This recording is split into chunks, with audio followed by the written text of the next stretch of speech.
How to set up AdGuard DNS on Android. Hi everyone, I'm here to assist you today without any delay. Let's jump right in. First, open Settings on your device. Here, click on Wi-Fi and Network. After you click on Wi-Fi and Network, click on Private DNS at the bottom.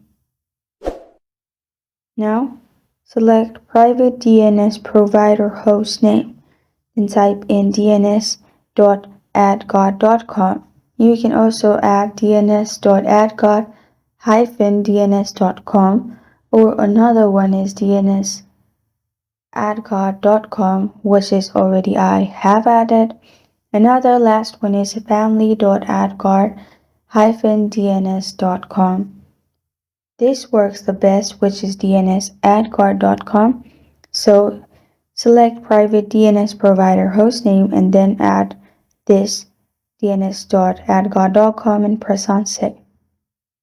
And after you do this, AdGuard DNS will be added to your Android phone. You can also go to Chrome and search for AdGuard DNS and it will give you all the information of AdGuard.